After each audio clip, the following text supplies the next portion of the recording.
Comme je disais tantôt, si vous avez deux droites parallèles qui ont dit qu'ils ne se rencontrent jamais, pour qu'ils puissent se rencontrer et s'entendre, il faut mettre une droite perpendiculaire. Donc on dit toute droite perpendiculaire à l'une et perpendiculaire à l'autre. Ce qui fait donc, l'État est obligé de mettre une droite perpendiculaire, c'est-à-dire mettre des hommes à sa disposition pour qu'il y ait coordination qui devienne des relais entre le centre du haut et les périphéries du bas, les endroits les plus reculés, pour pouvoir obtenir l'information à temps, mais pour pouvoir aussi communiquer avec ceux qui gèrent leur propre territoire pour qu'il n'y ait pas de désunion entre les collectivités territoriales et les collectivités et l'État. C'est ça qu'on appelle ces techniques d'aménagement qui viennent nuancer, relativiser la notion de centralisation, mais sur la base d'une organisation cohérente entre le centre, les périphéries et les collectivités territoriales. Ce qui donne naissance à deux systèmes d'aménagement, ce qu'on appelle la décentralisation et la déconcentration. Qu'est-ce qu'on entend par décentralisation et par déconcentration?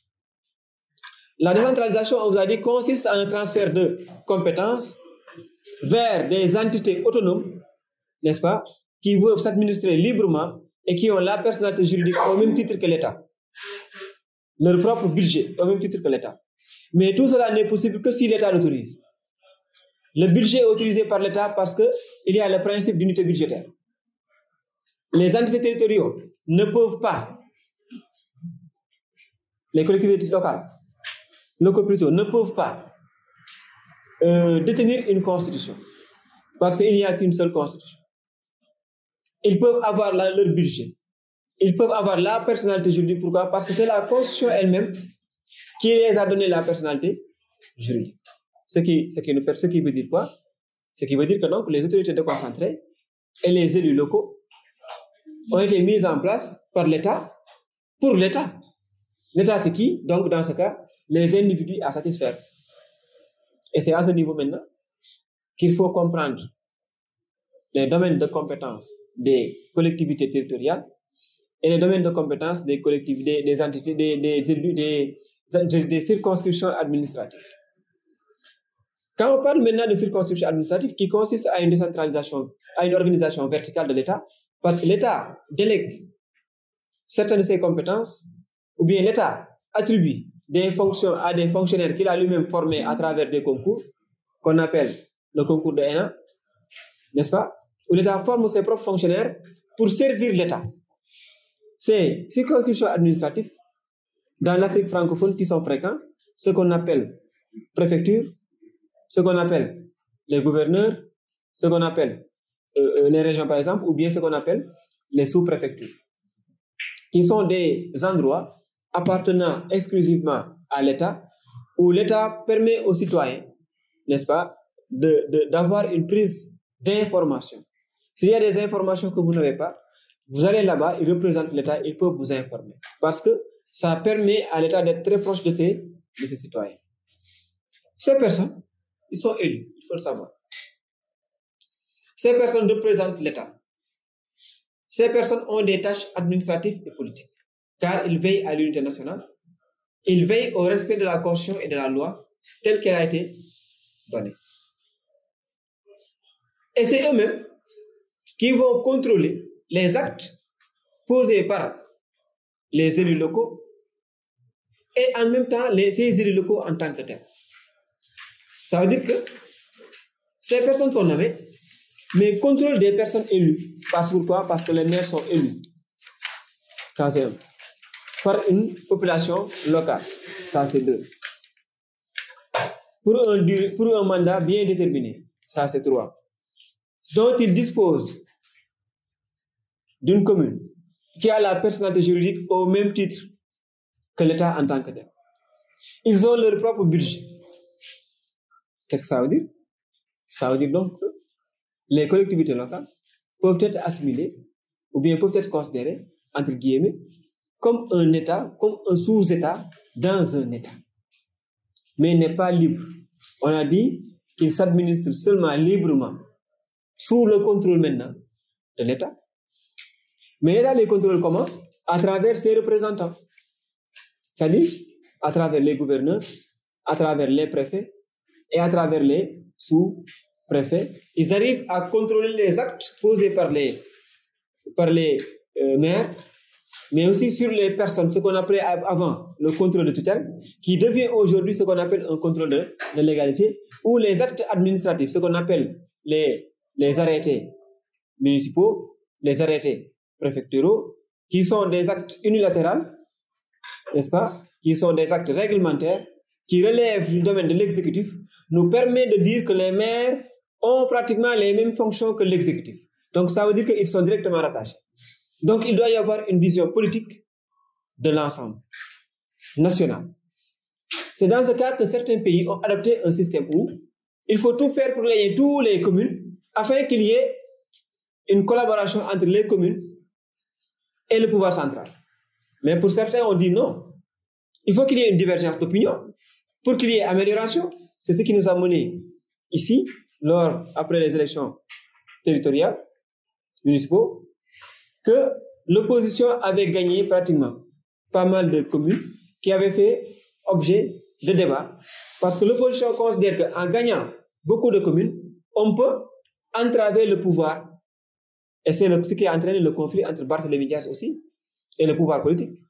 Quand il voulait donner des tickets aux étudiants et que l'État avait dit niet.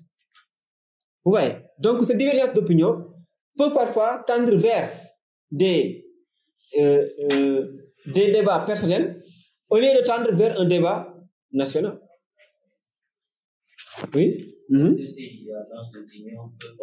Quand on vous dit que cet État est un État unitaire, il faut savoir que centralisation ne veut pas dire concentration du pouvoir. Quand c'est la concentration du pouvoir, qu'on appelle une forte centralisation, qui a entraîné, ou bien qui avait entraîné la chute de la monarchie française, ce qu'on appelait la monarchie absolue. Donc ça veut dire que la monarchie tout court, comme la Grande-Bretagne, comme le Maroc, n'est pas défendue. Mais quand elle est absolue, c'est là que ça cause beaucoup de préjudice. Pourquoi?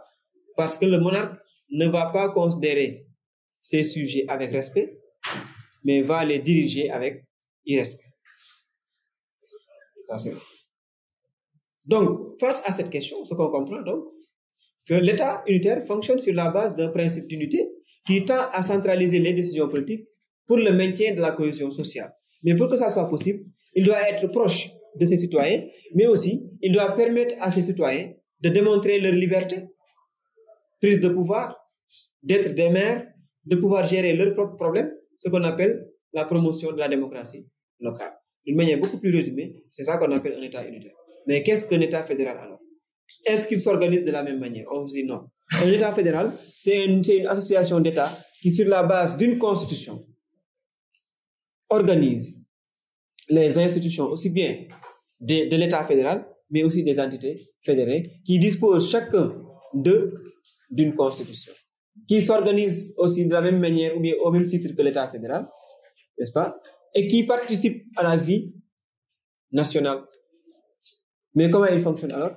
Si on regarde cette définition, on sait qu'il y a donc deux principes. Il y a donc un principe qu'on appelle le principe de superposition. Pourquoi? Parce qu'on a superposé deux États, mais sur la base d'une constitution. Ça veut dire aussi qu'on a superposé deux constitutions. Une constitution du haut et une constitution du bas. Ça veut dire aussi que, du point de vue des institutions aussi, on a superposé deux institutions. Il y a l'institution d'entité de l'État fédéral, il y a l'institution aussi des entités fédérées. Ça veut dire aussi qu'il y a une superposition de juridiction. Les entités fédérées ont leur juridiction au même titre que l'État fédéral. Ça veut dire aussi que, du point de vue administratif et politique aussi, il y a une superposition de politique et d'administration. Qu'est-ce que ça veut dire donc? Ça veut dire que l'État fédéral donc circule sur la base de deux, alors que l'État unitaire est formé sur la base de. Quand on parle de principe de superposition, ça renvoie à plusieurs aspects institutionnels, politiques, administratifs, juridiques, constitutionnels. Il y a plusieurs aspects, plusieurs facettes. Parce que l'administration, il y a l'administration des entités fédérées et l'administration de l'État fédéré en tant que tel, qui doivent se conformer à la superconstitution, qui est la constitution de base, telle que l'avait explicité ou bien expliqué le chef Marshall par rapport à l'arrêt que je vous ai donné. Marbury et Madison. En parlant aussi des compétences implicites aussi. Donc, du point de vue de leur organisation, on a une superposition d'organisation. Du point de vue aussi de leur fonctionnement, on a une superposition de fonctionnement. Cependant, l'État fédéral, parfois, laisse des compétences qu'on appelle des compétences propres aux entités fédérées qui ont leur propre constitution. Ce qui est important, c'est qu'ils gèrent leur État sans violer la constitution d'une manière légitime et légale. Est-ce que